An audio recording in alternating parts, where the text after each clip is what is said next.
રાજકોટની જીવાદોરી સમાન આજીરેમ ઓવરફ્લો થયો। રાજકોટ સહિત આસપાસના વિસ્તારોમાં ધોધમાર વરસાદ।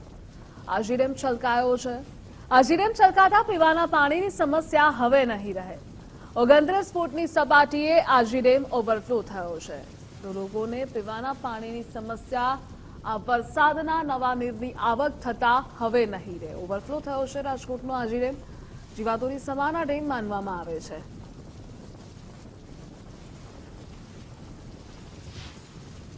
રાજકોટ વાસીઓ માટે ખૂબ જ ખુશીના સમાચાર છે, કેમ કે રાજકોટ વાસીઓ માટે એક જીવાદોરી સમાન ને રાજકોટ વાસીઓને પીવાનું પાણી મોટા ભાગનું પૂરું પાડતો આજી ડેમ છે તે ઓવરફ્લો થઈ ચૂક્યો છે। ત્યારે આ દ્રશ્યો આપ જોઈ રહ્યા છો કે આજી ડેમ કે જે રાજકોટની ભાગોળે આવેલો ડેમ છે અને ત્યાંથી રાજકોટ વાસીઓને મહત્વનું જે પીવાનું પાણી છે તે પૂરું પાડવામાં આવે છે તે ઓવરફ્લો થઈ ચૂક્યો છે। છેલ્લા 3-4 દિવસથી રાજકોટ અને આસપાસના જે ગ્રામ્ય વિસ્તારો, ખાસ કરીને જે આજી ડેમની આસપાસ આવેલા છે, સરદાર સહિતના જે ગામો, તેમાં વરસાદ પડતા હવે આજી ડેમ છે તે ઓવરફ્લો થઈ ચૂક્યો છે। રાજકોટનો જે આજી ડેમ છે તે લગભગ 29 ફૂટ જેટલી હાઈટ ધરાવે છે ને તે ઓવરફ્લો થઈ જતા રાજકોટ વાસીઓ માટે ખૂબ જ ખુશીના સમાચાર છે, તો તંત્ર માટે પણ રાહતના સમાચાર છે, કેમ કે રાજકોટ શહેરને ન્યારી એક, ભાદર અને આજી એક ડેમ છે તેમાંથી પીવાનું પાણી પૂરું પાડવામાં આવે છે અને આજી ડેમ છે, આજી એક ડેમ